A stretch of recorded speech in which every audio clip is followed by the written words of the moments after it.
Okay. Let's get to our guest. It's not impossible. No, it's not impossible.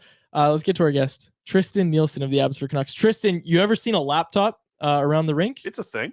Yeah, it is definitely a thing. There you go. Really? Yeah. Listen to How the, have I listen not to the seen hockey this? player, Quads, not you. Yeah, but if it's an on-ice thing, it would probably be an iPad. Yeah, exactly. That's what I'm saying. No, you're not onto it here. Whatever. Tristen, hell of a start for you guys over the weekend there. A couple of wins over in Laval. How did it feel to kind of get the season started on the road in a spot that you guys don't play often in the season?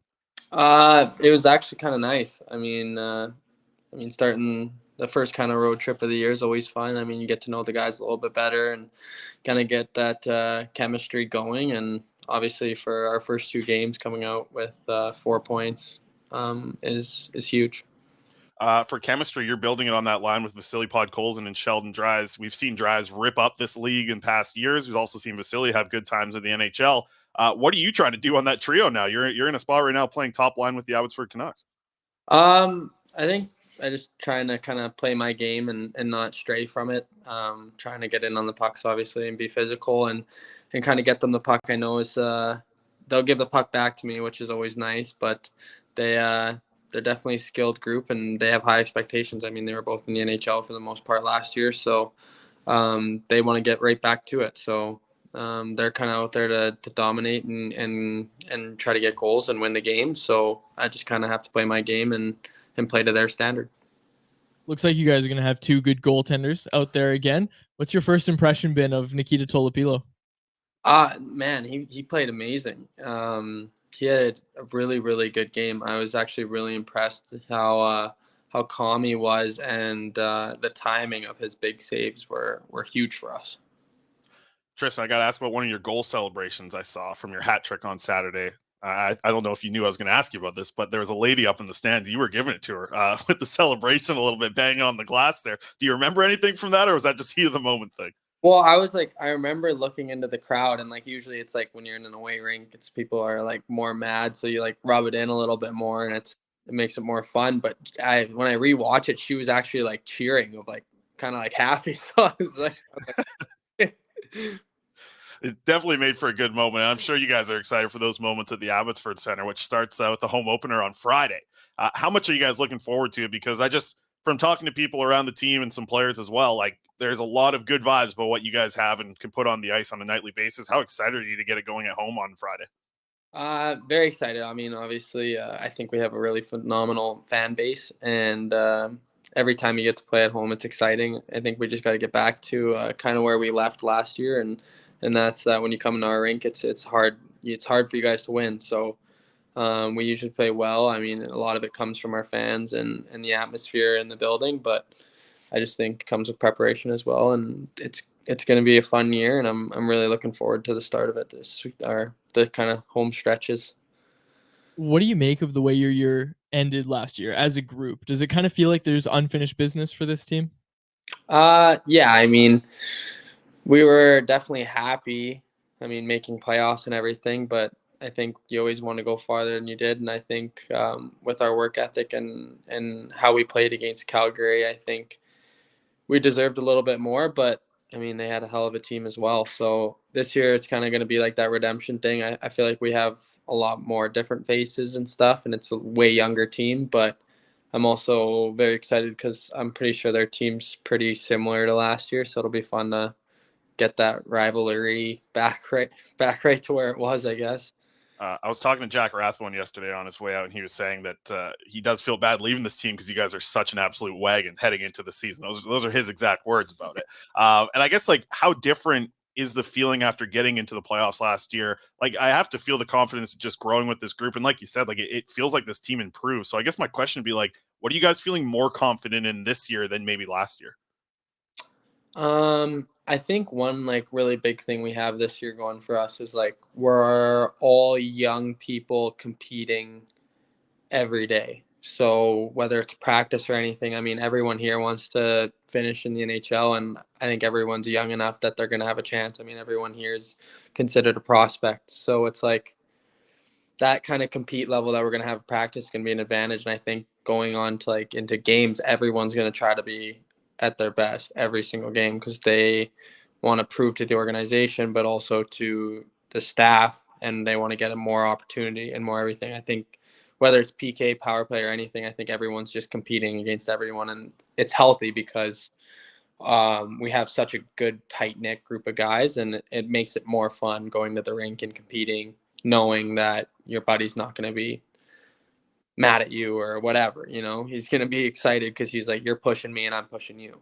Yeah, and it's funny because I heard a lot of people like asking, Atu Ratu is one of the top prospects in the Canucks organization. Like, he's on the fourth line, and I was kind of like trying to explain to people on Twitter, like, you guys' pairings, your lines, like, it doesn't feel like there's a 1-4. Like, you guys feel confident throughout the whole lineup, I have to assume.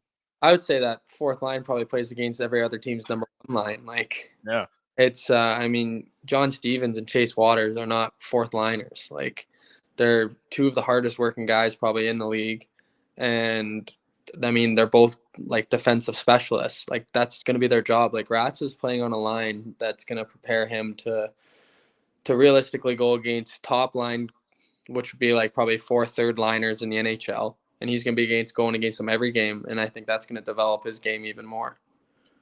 Tristen, with your game, I'm curious to see, now that you have the NHL contract, that's obviously got to be a big goal for you, just to get to the NHL, play those opportunities. Is there a part of your game that you're looking to not necessarily like improve on, but almost perfect at the AHL level so that you're ready for that call up and that there's a role that you can play at the NHL level? Yeah, I wanna really dial in my habits more than anything. Just like getting pucks in, getting pucks out kind of thing on the blue lines, and just like all those like really important things that you move up to the next level. But I really want to dial in my confidence, and just like every game I want to be consistently good, and I want to do the same stuff every day. I want to just like kind of create that total game for myself that I kind of worked towards last year. I mean, I had ups and downs, and now it's just all about making that consistent. And I think as long as I can do that, I definitely feel comfortable saying that like I'll get my opportunity and I'll make the most of it. Absolutely. I wanted to ask about Danila Klimovic, who came here and joined the team actually at the same time you did a couple years ago in Abbotsford. First of all, how much better is his English after being here in North America for a couple years compared to what it was when you met him on day one? Yeah, it's definitely getting a lot better. It's always funny seeing Europeans when you say something new to them and they just don't understand and they're like struggling because they like want to say what they think it is, but they don't know how to say it. But he's improved phenomenally. Even like from the first year to last year was a big jump. And then I trained with him all summer, so I saw him for most of summer. So I kind of was always shooting it with him, and his English is getting way better. Tristen, with the development staff, it's something that we hear about so often out there in Abbotsford. And, I've seen the Sedins on the ice with you guys a lot. Gary Agnew, I've heard a lot of players talk about being a big influence as well, and Ulmer as well. But I guess what I wanted to ask you is, like, what has it been like for you working with an NHL organization, and more specifically the development staff? Because a lot of us hear about development staff and we're like, oh, we're excited to hear the bodies are out there. But what are some of the things, whether it's like day to day, week to week, month to month, the whole season long, that you're taking away from working with this development staff? I mean, I think every staff member has something different to kind of provide. The Sedins were so smart, like just like two very high IQ NHLers, and they kind of like taught you how to, whether it was like, I don't know, for me anyways, they've taught me like how to play a 2-on-1 better. Like different things you can do with that. And then they taught me like when you're in the ozone, like maybe pick someone, and then when you pick them, jump to the inside, and just like little role plays like that. And then they actually will go 2-on-2 against, like I remember, I think it was last year, I think it was me and Waddy, but they went 2-on-2 against us, and it was the craziest thing I've ever seen. Like it was like we couldn't get to the puck, and because they kept picking us, it was like the weirdest thing. And then I mean, you just work on those things, but then like even with Higgins, like he's really hard on the stick battles. So he just like will teach you different ways. And then it's just like, it depends on who you talk to, kind of teaches you different things. And I just think it's nice having like all those different kind of eyes and ears. And like, it's not like they're forcing things on you. They're not like, this is how you need to do it. It's like, hey, this worked for me. It might not work for you, but they give you that option to try it and then see if it works for you. Absolutely. Well, I wanted to ask a little bit about, because I heard from some people around the team that Nikita Tolopilo is actually one of the funnier guys in the room. I don't know if he's still so quiet yet. I've heard he's got to come out of his shell.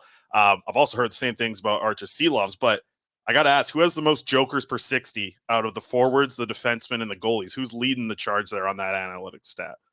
Oh, I don't know. I think we got a lot of funny guys. I think it just like depends on the day and depends on humor more than anything. I mean, Bainesy's got really dry sense of humor, but it's hilarious. And he just like will say something with the straightest face, and you just like can't take him serious at all. But then like there's other guys with like one-liners. Like I always find like Matty Irwin's got some funny one-liners. Artie and Tolo always seem like they're in good moods and they're always laughing. So I'd imagine for the most part they're saying stuff. I mean, those Russian guys, they're always talking in Russian and laughing. So I think it just depends on your sense of humor, really. Well, Tristen, I'm going to turn you into a salesman here a little bit. You guys got your home opener on Friday, and this will be our final question for you. We'll let you go on this one. For folks that have not come out to the Abbotsford Center and seen a game, I'm sure they've watched hockey games before, but how different is it to go out there and watch this Abbotsford Canucks team, and what can you promise that fans will see if they come to the arena on Friday?